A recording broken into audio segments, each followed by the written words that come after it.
Hello and welcome to the Pleasant Valley 4 mods video. In this video, I'm going to tell you what mods are in each mod pack. I'm not going to get into all of the mods, but just give you an overall idea of which mods are in which pack so you know what you want to download, and point out a couple of the special ones that are running behind the scenes that you may want also. First, the map pack. The map pack is very small. It contains the map and only the necessary files to run the map, which include the default starting vehicles mainly, which is the modified Dude 7545, the Flagel trailers, the Amazon Cedar. There's also the map buyable object script for the buyable objects to appear. That is in that pack, along with the PDA fix. The PDA fix file, if you want to, you can open that file. If you extract the PDA fix file, there is, with using a Notepad++,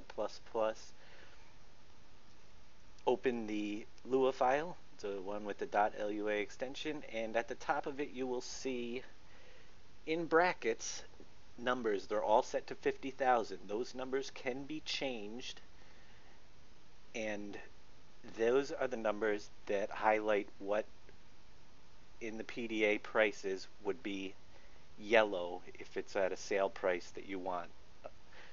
I didn't set them because sale prices all depend on which difficulty mode you are running the map in. I may, if anybody needs extra help with that, do another instructional video on that in the future, but right now my biggest thing is I want to get this map out for everybody to use. The map door trigger is also in that. That is required for some of the gates and doors to work that are on the map. Other than that, that is pretty much what comes with the map. It has also the Krone Emlyn trailer, which holds the whiskey, the premium products.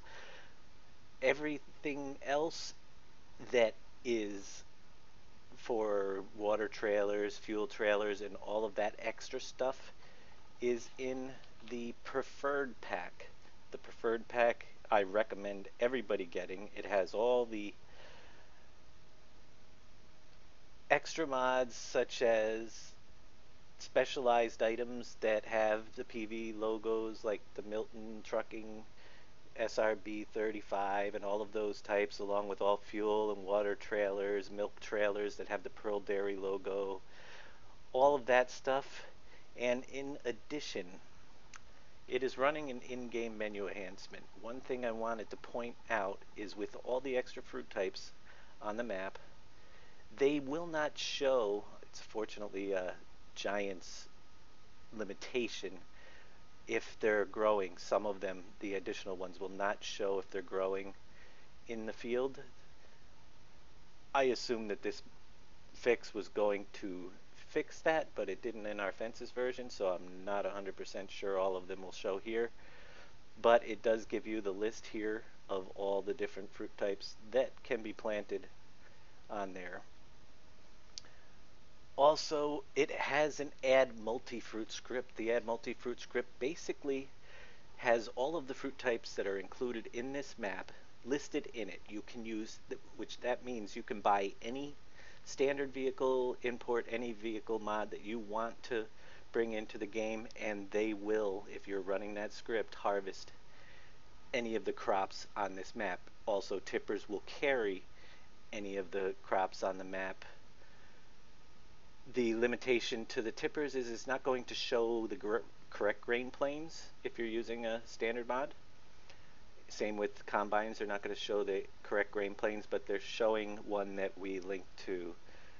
For instance, you may be harvesting rice, but it might show wheat in the tipper or in the harvester. But the add multi-fruit script does cover all of the fruit types in the map.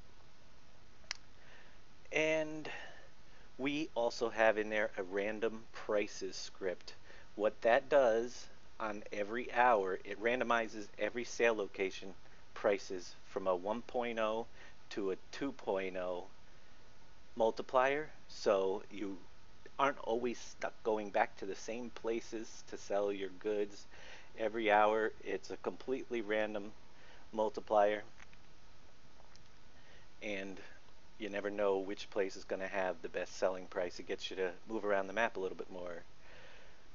There is the PV group switcher mod, which our version has. It's carried over from our fences version of the map. 15 groups, and they're color coded. I like the idea of having 15 groups on such a large map. You can pretty much assign a group. White group could be the Johnson Farm, the dark blue can be Milton. You can assign them whatever you want, but it makes it easier to get from location to location. And the green fertilizer mod, if you want, you can plant alfalfa. Alfalfa will grow quickly, and then you can use a cultivator to cultivate it, and your field will be fertilized. And there's one other file, special file in that pack called the seed cleaner. Basically what that does is it removes duplicates that may appear on your seeder when you're flipping through seed types from using the multi-fruit mod. And that is pretty much it for the preferred pack. The next pack we have is the Plains pack. The Plains pack contains all the airplanes, the airplane fertilizer tank for crop dusting, and it also contains the emergency vehicle that you can use at the airports. And the last pack is the Extreme pack. The Extreme pack is a bunch of additional mods that have been tested, run error-free on the map, work well both in multiplayer and in single player, and they're just a good round selection to give you more choices while you're running the map. I also wanted to note that there will be more mods coming. Just keep, as time goes by, just keep checking back every once in a while on the Facebook page, or link to our Facebook page so you can know when a new mod that's specifically made for the map is available. The other thing I wanted to stress, which is really important with this map, is Mod Commander. Pleasant Valley 4 is very in-depth. It uses all 64 fruit types or fill types that are available to the Giants engine, which means that it does not work well with other maps in the folder.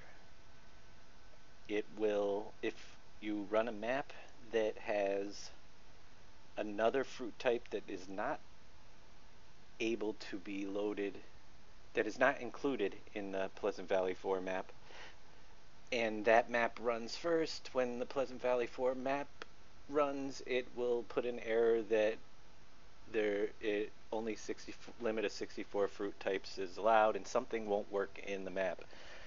Get used to Mod Commander. In the PDF file there will be link to it, and there's also a link to our instructions on how to use it on our forums.